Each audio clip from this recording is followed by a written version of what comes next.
گنبد آب گینا رنگ تیرے محیط میں ہو باپ، کہ جس سے ہماری قسمت لکھی جاتی ہے وہ بھی تو ہے، جس پر ہماری قسمت لکھی جاتی ہے وہ بھی تو ہے، اور تیرا وجود الکتاب، کہ یہ جو قرآن ہے یہ تیرے وجود کا عکاس ہے، اور گنبد آب گینا رنگ تیرے محیط میں ہو باپ، کہ یہ جو میری آنکھ آسمان دیکھ رہی ہے یہ تیری ذات کے سامنے پانی کے بلبلے سے زیادہ اس کی حیثیت نہیں ہے۔ حضرت اقبال کہتے ہیں کہ شوق تیرا اگر نہ ہو میری نماز کا امام، میرا قیام بھی حجاب، میرا سجود بھی حجاب۔ ماشاءاللہ جی ماشاءاللہ۔ قرآن پاک میں ایک جگہ پر ذکر ہے کہ بے شک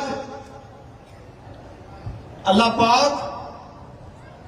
اور اس کے تمام فرشتے آپ نبی پاک صلی اللہ علیہ وسلم پر درود پڑھتے ہیں۔ اے ایمان والو تم بھی درود پڑھا کرو۔ اب اس آیت کے اندر اللہ پاک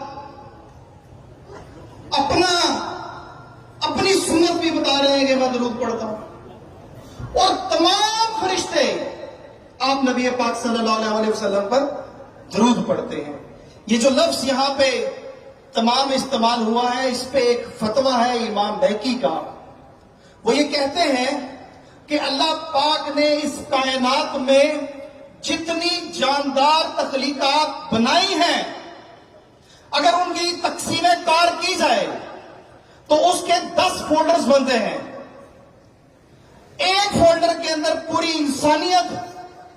پورے جنات، پورے حشرات ایک فولڈر میں آتے ہیں، باقی تمام 9 فولڈرز جو ہیں اس کے اندر فرشتے آتے ہیں۔ اگر آپ اس تعداد کا اندازہ لگائیں اور پھر اس آیت کریمہ کو پڑھیں تو آپ کو پتہ چلے گا کہ کتنے فرشتے ہیں جو آپ نبی پاک صلی اللہ علیہ وسلم پر درود پڑھتے ہیں۔ انہی الفاظ کے ساتھ چونکہ وقت کی قلت ہے، آپ کے تمام جو یہاں کے منتظمین ہیں اور تمام مختلف علاقوں سے قافلے جو